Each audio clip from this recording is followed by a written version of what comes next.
Mbappé a officiellement signé au Real Madrid, le club l'a annoncé par l'intermédiaire d'un communiqué officiel court et efficace. L'ancien parisien devrait donc être un joueur du Real pour une durée d'au moins 5 saisons, voire plus si affinité ou moins si catastrophe sportive. Le moment est donc arrivé de donner un avis radical sur cette arrivée et autant le dire dès le départ, mais on va développer tranquillement, je pense que ce sera un échec. Je ne pense pas que ça réussira tant que ça au Real, mais allons-y doucement avec les arguments. Factuellement, aujourd'hui Mbappé est considéré comme la superstar du football de demain. Il n'est pas plus grand que Ronaldo et Messi au niveau superstar, mais si on parle de la tête d'affiche du football des 10 prochaines années, alors aujourd'hui on ne peut que considérer que ce sera lui. Après, Vinicius va peut-être surprendre le monde entier et lui prendre la vedette, mais ça paraît très peu probable maintenant qu'ils évolueront en même club. Il faudrait pour ce dénouement inattendu une finale France-Brésil où Vinicius choquerait le monde entier par exemple. Quant à Erling Haaland, la Norvège est un énorme inconvénient, même si ça ne peut pas être une excuse éternellement. On a connu un Ronaldo qui avait comme nation le Portugal et qui 20 ans plus tard en a fait une des places fortes, donc c'est aussi à lui de donner une nouvelle dimension à son pays. Bref, on va essayer de ne pas trop s'éloigner de notre sujet principal. Tout ça pour dire que Mbappé au Real est une fusion entre le joueur superstar du présent et du futur avec le club superstar du passé, du présent et peut-être du futur. En tout cas, au vu de la jeunesse de l'effectif, c'est bien parti pour. Si je fais toute cette mise en contexte complète, c'est pour qu'on arrête de parler des retombées médiatiques ou de la hype que ça peut susciter ou de l'argent et les sponsors à gagner. C'est tout simplement normal, mais personnellement ce qui me dérange c'est de dire que ça va marcher simplement sur la base de ces arguments. Et donc en conséquence écarter totalement le sportif en disant juste rapidement de toute façon grand joueur plus grand club ça va forcément marcher, mais cette conviction ne peut pas être une vérité générale.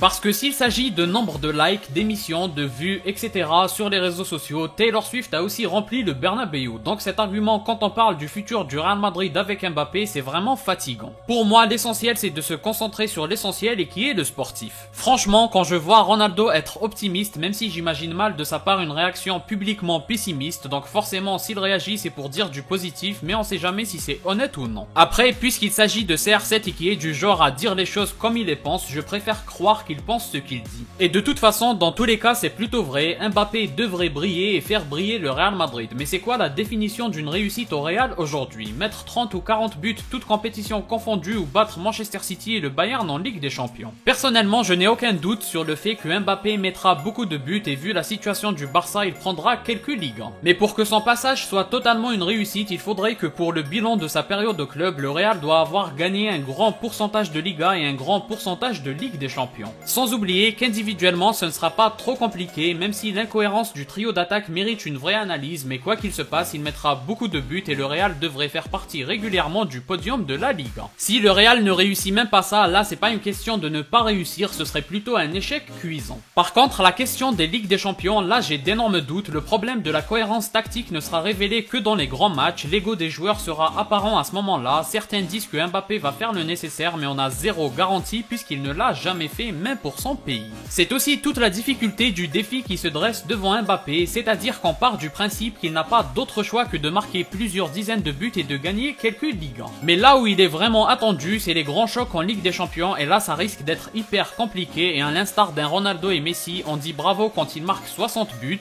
mais on les blâme surtout quand il y a échec collectif. C'est la dure réalité d'être le plus grand joueur de son temps, donc c'est à Mbappé d'assumer. Malheureusement, personnellement, je ne pense pas que les meilleures conditions sont autour de lui au Real pour qu'il brille individuellement et collectivement. Le problème du trio d'attaque qui ont tous comme zone préférentielle l'aile gauche, c'est un souci gigantesque. Peut-être même insurmontable, mais par optimisme aveugle on dit que ça ira parce qu'on veut que ça marche, mais à mon avis, le moment venu, on se rendra compte de l'impossibilité de la tâche. C'est pas un hasard si les plus grandes équipes récentes avaient comme trio d'attaque un trio avec un joueur fort à gauche, un autre fort en neuf et un autre fort à droite. On peut citer Ronaldo, Benzema, Bale, Mané, Firmino, Salah, Neymar, Suarez, Messi, Grealish, Haaland, Mahrez, Foden ou Bernardo et j'en passe. Pour résumer, je ne doute pas du fait que Mbappé mettra ses 20-30 buts ni de quelques Ligas à rafler puisque le Barça n'est pas au mieux de sa forme, mais je doute de la réussite de ce Real avec Mbappé en Ligue des Champions. Non pas à cause de Mbappé individuellement, c'est plutôt à cause du fait qu'il ne répond pas aux besoins de cette équipe du Real. C'est un excellent, voire le meilleur neuf du moment et pour les années à venir dont a besoin le Real, pas le meilleur ailier. Le meilleur ailier est déjà présent et j'ai même envie de dire les deux meilleurs parce que Rodrigo est très mésestimé à mon goût. Mais au foot, bien sûr que tout peut arriver, la preuve Bellingham à la place de Benzema ça a très bien réussi, difficilement certes, mais ça a réussi à hisser le Real au sommet européen. D'autant plus que mis à part le souci offensif que ça pose à mon avis, le reste de l'équipe, c'est-à-dire milieu, défense et gardien, gardien, le Real est l'un des meilleurs à ces niveaux, donc c'est pas comme si Mbappé allait complètement bouleverser le niveau actuel de l'équipe non plus. Mais quand même, la réalité que je constate et qui me saute aux yeux, c'est que j'ai la sensation que cette arrivée répond à un rêve, à des émotions, à un Florentino qui se devait de ne pas rester sur la fausse défaite de 2022, à aussi un mariage inévitable entre le tout-puissant joueur du moment et le tout-puissant club, mais l'essentiel c'est le pragmatisme du terrain et malgré l'optimisme du GOAT CR7, je n'arrive pas à être convaincu sportivement. L'union Mbappé-Vinicius-Rodrigo ne peut pas me rentrer dans la tête, ça défie mon bon sens footballistique. Je le dis en toute sincérité et sans la moindre rancune par rapport à 2022, je suis du genre à faire des analyses froides et sensées avec des arguments fondés. Donc j'écarte la hype et les émotions et je fais confiance à ma raison, je ne suis pas convaincu par ce mouvement mais je ne demande qu'à être surpris en tant que fan du Real. Le moment venu, si je constate que j'ai tort, ce sera avec plaisir. Comme d'habitude, n'hésitez pas à donner votre avis en commentaire. Si vous avez aimé, laissez un like et abonnez-vous pour ne rien rater. Partagez aussi la vidéo pour me soutenir. Moi je vous dis à la prochaine, portez-vous bien.